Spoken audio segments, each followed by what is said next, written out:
അത് അയോധ്യയിലെ പ്രതിഷ്ഠ, അതിൻ്റെ ഭാഗമായിട്ട് അതിൻ്റെ ഉദ്ഘാടനം, ഇടതുപക്ഷ തീരുമാനം രാജ്യത്തെ മതനിരപേക്ഷതയെ സംരക്ഷിക്കുന്നതിനുള്ള പ്രധാന നിലപാടായിട്ട് മാറിയിരുന്നു.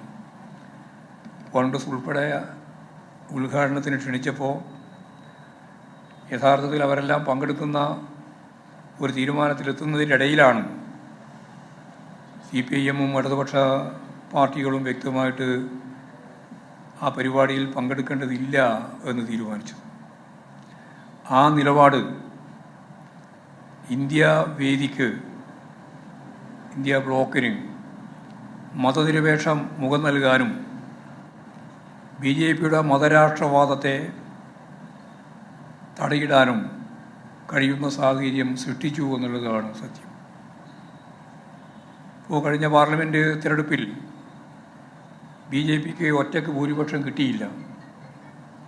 ഒരു കൂട്ടുമന്ത്രിസഭയാണ് നിലനിൽക്കുന്നത്.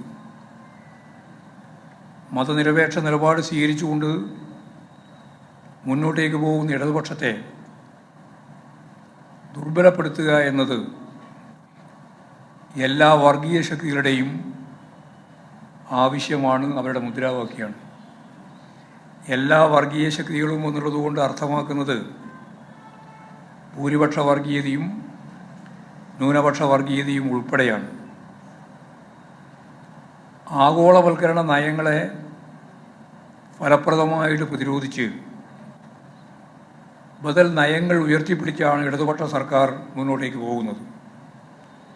അതുകൊണ്ട് തന്നെ കോർപ്പറേറ്റ് ശക്തികളെ സംബന്ധിച്ചിടത്തോളം ഇടതുപക്ഷത്തെ തകർക്കുക എന്നതും അവരുടെ നയമാണ്. ഇതെല്ലാം തമ്മിലുള്ള ഒരു പരസ്പര ബന്ധം കേരളത്തിൽ LDF സർക്കാരിനെതിരെ അതിശക്തിയായ ആക്രമണം നടത്തുന്നതിന് ഇടയാക്കുന്നു എന്ന് നമ്മൾ കാണുന്നു. ഇപ്പോൾ അടുത്ത കാലത്തുണ്ടായിട്ടുള്ള സംഭവങ്ങൾ പരിശോധിച്ചാൽ പാർലമെൻറ്റിൽ തെരഞ്ഞെടുപ്പിൽ ഉണ്ടായ തിരിച്ചടി, അത് മറികടന്ന് മുമ്പോട്ടേക്ക് പോകാനുള്ള ശ്രമമാണ് ഞങ്ങൾ കഴിഞ്ഞ ഏതാനും മാസങ്ങളിലായി നടത്തിയിട്ടുള്ളത്. അടിസ്ഥാന ജനവിഭാഗങ്ങൾക്ക് ആനുകൂല്യങ്ങൾ നൽകുന്നത് സർക്കാരിൻ്റെ ബാധ്യതയാണ് എന്ന് ഗവൺമെൻറ് അംഗീകരിച്ചുകൊണ്ട് ക്ഷേമ പെൻഷൻ ഉൾപ്പെടെയുള്ള കാര്യങ്ങളിൽ ഏറ്റവും ദുർബലമായ ജനവിഭാഗങ്ങൾക്ക് കിട്ടേണ്ടുന്ന ആനുകൂല്യങ്ങൾ ലഭിക്കുന്നതിൽ ഫലപ്രദമായ ഇടപെടൽ ഗവൺമെൻറ് ഭാഗത്തുനിന്നുണ്ടായി. വലിയ സംതൃപ്തിയാണ് യഥാർത്ഥത്തിൽ ജനങ്ങൾക്ക് ഉണ്ടായത്. വിലക്കയറ്റം സാധാരണ നിലയിൽ ഉയർന്നു വരുന്ന ഒരു ഘട്ടമാണ് ഓണക്കാലം. എന്നാൽ ഇപ്രാവശ്യത്തെ ഓണക്കാലം വിലക്കയറ്റമില്ലാത്ത ഒരോണം, അത് ജനങ്ങൾക്ക് ആഘോഷിക്കാൻ അത്തരത്തിലുള്ള നിലപാടുകൾ കൊണ്ട് പൊതുവിതരണ സംവിധാനത്തിൽ ഉൾപ്പെടെ ഇടപെട്ടതിൻ്റെ ഭാഗമായി സർക്കാരിന് കഴിഞ്ഞു. വയനാട് ദുരിതാശ്വാസ പ്രവർത്തനങ്ങൾ ഏവരെയും അംഗീകാരം നേടിയെടുക്കുന്ന നിലപാടായി ഗവൺമെൻറ്റിൻ്റെത്. കേരളീയരെ എല്ലാവരെയും ഒറ്റക്കെട്ടായി നിർത്തി എല്ലാ തരത്തിലും ദുരിതാശ്വാസ പ്രവർത്തനം സംഘടിപ്പിക്കുന്നതിന് വേണ്ടി ഗവൺമെൻറ്റിന് കഴിഞ്ഞു. പാർട്ടിയും സർക്കാരും ജനങ്ങളുടെ അംഗീകാരം നേടിയെടുത്തുകൊണ്ട് മുന്നോട്ടേക്ക് പോകുന്ന സാഹചര്യത്തിലാണ് തുടർച്ചയായ അക്രമങ്ങൾ ഇപ്പോൾ പാർട്ടിക്കും ഗവൺമെൻറ്റിനെതിരായിട്ട് വന്നുകൊണ്ടിരിക്കുന്നത്. കമ്മ്യൂണിസ്റ്റ് പാർട്ടിയെ ദുർബലപ്പെടുത്താൻ അതിൻ്റെ നേതൃത്വത്തെ കടന്നാക്രമിക്കുക എന്ന നയമാണ് വലതുപക്ഷ ശക്തികൾ എല്ലാ കാലത്തും സ്വീകരിച്ചിട്ടുള്ളത്. അതിനായുള്ള പ്രചരണത്തിൻ്റെ ഭാഗമായാണ് മുഖ്യമന്ത്രി പിണറായി വിജയനെതിരായുള്ള പ്രചരണത്തിന് മാധ്യമങ്ങളും ബൂർഷ്വാ രാഷ്ട്രീയ പാർട്ടികളും ശ്രമിച്ചുകൊണ്ടിരിക്കുന്നത്. അത് സംബന്ധിച്ചുള്ള ഓർമ്മപ്പെടുത്തലാണ് ഈ രേഖ നിർവഹിക്കുന്നത്. മതരാഷ്ട്രവാദം മുന്നോട്ടേക്ക് വെക്കുമ്പോൾ അതിനെതിരായ ശക്തമായ നിലപാടാണ് മുഖ്യമന്ത്രി സ്വീകരിക്കുന്നത്. ഇതിൻ്റെ ഫലമായി മതനിരപേക്ഷ ശക്തികളിലും ന്യൂനപക്ഷ വിഭാഗങ്ങളിലും വലിയ അംഗീകാരം മുഖ്യമന്ത്രിക്ക് ഉണ്ടായിട്ടുണ്ട്. ഇതിനെ ഇല്ലാതാക്കുക എന്ന ലക്ഷ്യത്തോടു കൂടിയാണ് CPIM RSS ബന്ധം സന്ധി എന്നൊക്കെ പ്രചാരവേല സംഘടിപ്പിക്കുന്നത്. ഇത് തിരിച്ചറിഞ്ഞ് മുന്നോട്ടേക്ക് പോകാൻ അത് സംബന്ധിച്ചുള്ള ആശയ പ്രചാരവേലയെ ഫലപ്രദമായി പ്രതിരോധിക്കാൻ ഈ രേഖ അനിവാര്യമായ നിലപാടുകൾ സ്വീകരിക്കുകയാണ്. തൃശ്ശൂരിലെ പരാജയവുമായി ബന്ധിപ്പിച്ചുകൊണ്ട് ഒരുതരം ചർച്ച BJP വിജയത്തിന് ഇടതുപക്ഷമാണ് കളമൊരുക്കിയത് എന്ന പ്രചരണം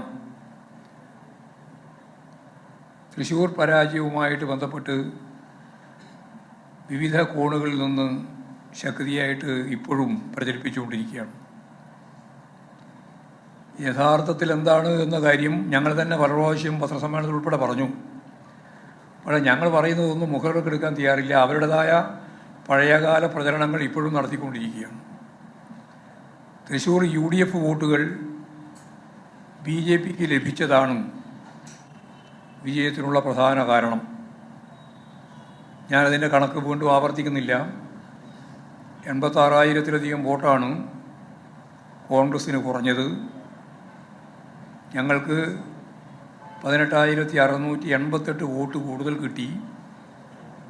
എന്നാൽ ഞങ്ങൾക്ക് ലഭിക്കേണ്ടുന്ന ചില വോട്ടുകൾ നഷ്ടപ്പെട്ടിട്ടുണ്ട് എന്ന് ഞങ്ങൾ കണ്ടിട്ടുണ്ട്.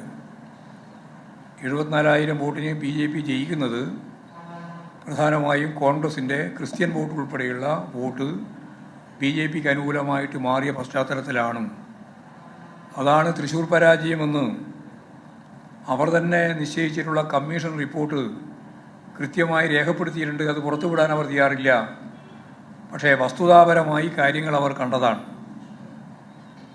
അപ്പോൾ ഇതിൻ്റെ എല്ലാം ഭാഗമായിട്ടാണ് തൃശ്ശൂർ DCC പ്രസിഡന്റിന് സ്ഥാനചലനം ഉണ്ടായതും മറ്റൊരു ജില്ലയിൽ നിന്നുള്ള പ്രസിഡന്റിനെ അവിടെ കൊണ്ടുവരേണ്ടി വരികയും ചെയ്തത്.